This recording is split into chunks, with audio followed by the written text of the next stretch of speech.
The US market fell 2% on the back of the new narrative, higher for longer with interest rates, with many believing that this has not yet been priced into the market. In today's video, let's look at how the rest of the world is reacting to this news and whether or not we could be in for a catastrophe, further downside collapses past significant cycle low points. If you haven't already, like and subscribe to the content. We have tons of macro analysis to get through in today's video, looking at the objective data before I give you my opinion at the end of the video, if I can hold out till then. From your comments, I'm seeing you're finding a ton of value from the video, so thanks for the likes and subscribes. And this week we have our free crypto and economic report coming out to you, so get along for that. Link is in the top of the video description. So let's first start with the shorter term before we blow this thing out into the longer term timeframes, looking at where this market has dropped to. Now, you'd note that we've been following our 50% ranges from the bottom here in December to the current top in February for the S&P, and this 2% drop has hit right on the 50% level, almost near on the 3,998 points. Yesterday closing at 4,007. So this is coming back to a very good balancing point in the market. Another point to note where we currently sit in this macro side of the SP 500, the stock market, the largest economy in the world, the US, we've just been hit with the rejection trap. So that's what we were looking at here around the 4,200 point level. That was pretty evident on the chart and probably no surprises for many that we would at least test that level, maybe break out, maybe get rejected. Of course, it's a rejection level as it's been used as resistance many times over now. To the downside, we've labeled our support area here at around 3,800 points, currently sitting at 4,000. So dead in the middle here between 42 and 3,800. Nothing to be overly concerned about at this point. Past that level, we are still looking at 3,600 points as the second support zone before that final low at 3,500 points. Now, the only time I could see getting worried for the macro picture here, objectively speaking, looking at the data on the chart, of course, this is what the market has given us, not my opinion, is if we were to break down from 3,500 points, that would mean investors are not seeing the value in the S&P past that 3,500 points. But for now, we are sitting relatively safe here at 4,000 points with several support levels further down at 3,800, 3,600, and the low there at 3,500 points. Earlier in February, we looked at what the market could potentially give us for the month of February and March, and we're expecting some sort of pullback. That's what we were looking at from the 5th of February, just around these top levels, as this is part of the cycle. So objectively speaking, this is what the market has shown us over many years of history, that we could potentially see a peak into a bit of a trough. Now, the big area is going to be, where does this trough come? If we're getting higher lows above 35, 36, 3,800 points, that is going to be a good sign that it's setting us up for higher prices in 2023 rather than the major collapse that many are looking for. That's just taking the information off the chart. Let's see how the rest of February and March goes, but for now, this in the short term is working towards the plan, and in the longer term is also working towards the plan. So this essentially means in the short term, we can be bearish because cycles do have peaks and troughs. In the macro sense, monthly to yearly, we can still be macro bullish, believing that the 3,500 point level will hold on the chart here, and eventually we'll see higher prices past 4,200 points on the S&P, which would potentially lead the rest of risk assets to also increase in value as well. In the short term, the US's S&P 500 may look like it's struggling, but around the globe, there have been many stock markets putting in new all-time highs, and not just small, insignificant countries, major players in the global economy. If they're not putting in new all-time highs, they're putting in new 52-week highs. And typically when this happens, this means the market is heading up. Recently, we saw France, the world's 7th largest economy, according to the IMF, put in a new all-time high price on their stock market. They've even had a new highest weekly close candle throughout its entire history happened just last week. We've been covering this on the channel, also looking at the UK and on Twitter. So if you're not following me on Twitter, there is a link in the video description. I could squeeze in a quick shill about that. And with the UK hitting new all-time daily closes very consistently now over the last couple of weeks, and also new weekly higher closes. This is not the signs of a bear market or a collapse, especially as it starts to break into new all-time high prices. As I said, this is just the objective data, the information that has come from the chart. My opinion is reserved until the end of the video. I'm just relaying what the chart is giving to us right now. So France, as the world's 7th largest economy, has put in a new all-time high price on their stock market.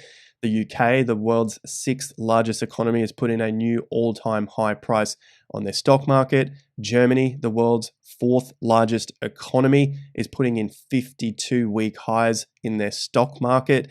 If we put all of these together, we have another index called the Stocks 600. What is the Stocks 600? This covers approximately 90% of all the free floating market capitalization of the European stocks. So there are about 17 countries that make up the Stocks 600, with 2/3 of the entire index being from 4 countries: the UK, like we just looked at, France, Germany, and rounding out that top 4 is Switzerland. And this market is also putting in 52-week highs, also breaking past some significant swing tops.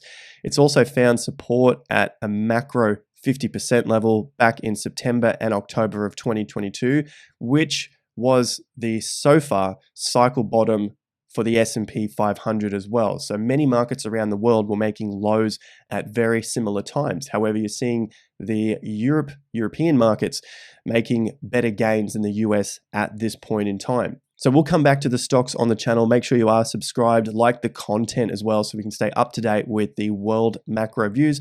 This is, of course, going to also help our crypto and Bitcoin trading and investing. As once we start to see the cycle really take off, that's when we get a lot more energy getting thrown back into the altcoins, because people are interested in gambling on altcoins when the markets are quite hot. Moving closer to the market action for the Stock 600 on our next 50% level, you can see the market had a little time here trying to test the 50% levels, more importantly back here in December, but has since broken out, come back to test some of these highs, and has now continued up. Now, all of this is just looking at the macro picture here as we continue to take out some big picture 50% levels. But that doesn't mean in the short term, like we're looking at for our March analysis, end of February, maybe early March, that we could potentially have a short pullback here. And from that pullback, we would then gauge where the low comes in order to identify what happens next in the cycle. But that's getting beyond the objective data that we currently have in the market. Let's continue with what else we're seeing worldwide. Now, France has been hitting new all-time highs along with the UK and many of the European countries doing relatively well. This might not come as a surprise, as we now see the world's richest man or richest family being that of Bernard Arnault and families. Now, what the hell do they do, and what is going off that is increasing the value of their wealth? Well, the company that he owns is LVMH, or Moët Hennessy Louis Vuitton. It is a multinational holdings of basically almost everything luxury goods. Typically, in a recession, you wouldn't generally see luxury goods brands going absolutely ballistic. This is characteristics of a second stage real estate cycle boom. There is going to be a mega bust, but right now we are seeing a lot of the fundamental factors coming together for this next stage of the boom. Now, that's Europe putting in new all-time highs. What's happening in Asia? Well, let's take a look at some of the largest economies in Asia: China and Japan. China putting in fresh highs last month in January, breaking past the major 50% level here after collapsing 45.94%, which was exactly the same as what it did in 2015. This was the big bull run of 2014, 2015 for China. It collapsed into mid-2015 and then again went on another big run. So we have dropped the exact same percentage here, 45.94%, call it 46, and are now seeing China start to come back to life Obviously, they've started to print some more money. That's been the most recent news.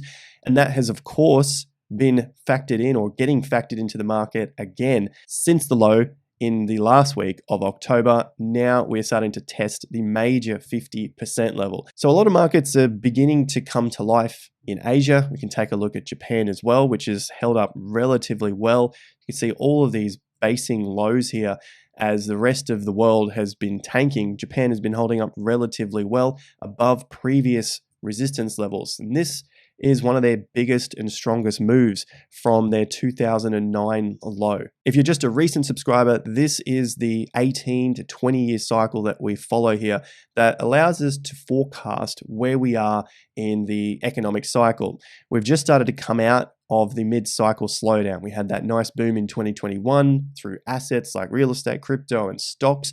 And now we've just cooled off from such a mega boom, which of course was pumped full of money. This next stage is potentially going to lead us somewhere around 2026, then followed by a decline. Not a decline into 2026, but more increase in value based on 200 years of data in the US and 300 years of data in the UK.